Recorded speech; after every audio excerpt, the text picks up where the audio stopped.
incredibly strong woman you are. No, seriously. People that go through such difficulties like this, some never come back. And I've now talked to you a number of times, and it's inspiring how strong you are. Let me bring in Mayor Giuliani for a second. Mr. Mayor, you know, are you in the cybersecurity business a little bit too? For 13 years, yes. And what are the odds? First of all, what is your reaction to how stupid the liberal media is? You could see how I was You were laughing.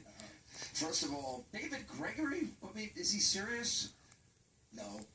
I believe that's true. First of all, the story here is her extreme carelessness in the way in which she handled national security information. That's the real story. Because nobody could have hacked it if she had been careful, right? Right. The fact is that there's a pattern here. She is completely irresponsible and reckless about national security information. And Mrs. Woods, if she had been a real Secretary of State, your husband would be alive today. If she had taken any care at all for securing that facility, they all would be alive today. And what she did was gross negligence in failing to secure that compound. We still don't know where the president was that night. If John McCain were president, or Mitt Romney, or me, we'd be in the situation of Can I ask you this getting question? all of our forces there trying to help. She was in a meeting 4 hours after this 13-hour attack happened. By the way, they were viewing this in real time. I mean, that's a really scary situation. They knew what was happening. They knew it was terror. She told the Libyan president, Egyptian prime minister, and her own daughter it was terror in that case. And so my question to you is, if you were Secretary of State and you had a meeting 4 hours later and you were the top cabinet official, how would you have handled that differently as Secretary of State? Well, first of all, I would have made sure the president was awake in the Situation Room. I would make sure that we deployed all of our forces there. You wouldn't be worried about what clothes they were wearing? No, I wouldn't have been worried about what clothes they were wearing or whether Libya wanted us in or didn't want us in. I'd say, Go. you go in. And hey, we didn't worry about Pakistan when we went and got bin Laden, did we? So why would we worry about Libya if we're going to save our people? All our forces would have been set in that direction. Her husband could have been saved. Yes, I'll tell you why.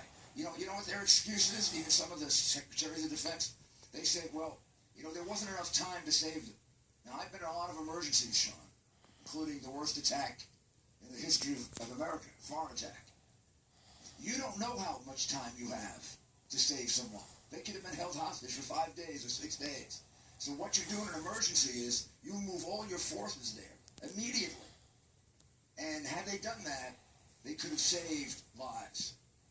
I think Ty and Glenn Doherty were two of the last to die at the end of this process. Remember, they were given a stand-down order. And then, in spite of it... If our forces had been there, it wouldn't have happened. If we had secured that mission, it wouldn't have happened. If we had closed it, when the English closed it, and she had paid any attention to it, Benghazi alone makes this entire night a joke. This entire night is a complete, silly joke. First of all, they talked about no substantive issue. And what Benghazi proves is she should never be president of the United States because she is not trustworthy enough, careful enough. This wasn't a 3 a.m. call. To protect American lives. Dorothy, this was a 3 p.m. or 4 p.m. call. She was in a meeting at 7:30 that night. She was the highest-ranking official in there.